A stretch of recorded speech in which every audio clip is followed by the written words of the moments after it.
اور یحییٰ السلام کو اللہ نے اتنا بلند مقام عطا فرمایا، اللہ اکبر۔ ایک مرتبہ صحابہ گفتگو کر رہے ہیں کہ کس نبی کا سب سے اونچا مقام ہے۔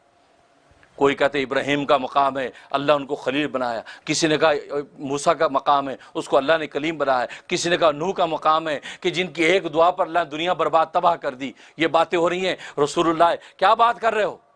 کہا جی ہم بات کر رہے ہیں کہ کس کا مقام بلند ہے۔ کہتے پھر کیا بات ہوئی؟ کہتے یہ کہتے ابراہیم کا بلند ہے، یہ کہتا موسیٰ کا بلند ہے، یہ کہتا نوح کا بلند ہے۔ آپ نے فرمایا نہیں، یحییٰ سے بلند کسی کا مقام نہیں۔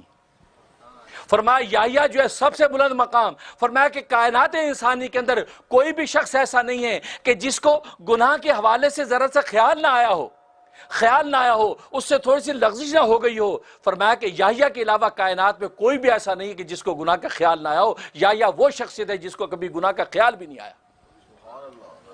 یہ فرمایا۔ ایک مرتبہ یحییٰ علیہ السلام عیسیٰ علیہ السلام دونوں چلے جا رہے ہیں تو سامنے سے ایک خاتون آئی، اس عورت سے ٹکرا گئے یحییٰ علیہ السلام۔ جب ٹکرا گئے تو عیسیٰ علیہ السلام نے کہا یحییٰ یہ کیا کیا؟ تم ایک عورت کے ساتھ ٹکرا گئے، تیرا یہ گناہ اللہ معاف نہیں کرے گا۔ کہا کہ بھائی جان مجھے تو پتہ ہی نہیں میں کس سے ٹکرا گیا، میں تو اپنے خاص انہماک میں تھا۔ کہا کہ نہیں، تو ایک نامحرم عورت کے ساتھ ٹکرا گیا ہے، تیرا یہ گناہ معاف نہیں ہوگا، اس لیے کہ نامحرم عورت سے تو ٹکرایا۔ کہا کہ مجھے تو خبر بھی نہیں میں کس سے ٹکرایا ہوں۔ اب یہ جب اصرار بڑھا، اب یحییٰ علیہ السلام نے کہا کہ بھائی جان تو میرے دل کو نہیں جانتا کہ یحییٰ کا دل تو عرش الہی پہ لٹکا رہتا ہے، ہر وقت اللہ کی طرف متوجہ رہتا ہے۔ اگر کبھی میں جبرائیل کی طرف بھی متوجہ ہو جاؤں تو میں سوچتا ہوں کہ اللہ کے قرب کا حق میں نے ادا نہیں کیا۔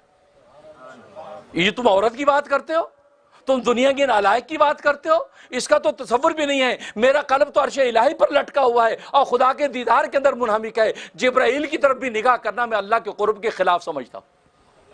اتنا اونچا مقام ان کے دل کا، یہ ہے وہ یحییٰ، ان سے ملاقات ہوئی۔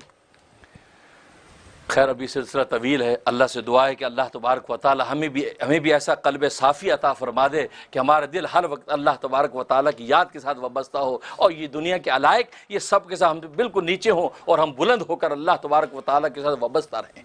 اللہ سے دعا ہے کہ اللہ تبارک و تعالی عمل کرنے کی توفیق عطا فرمائے۔ وآخر الدعوانا الحمدللہ رب العالمین۔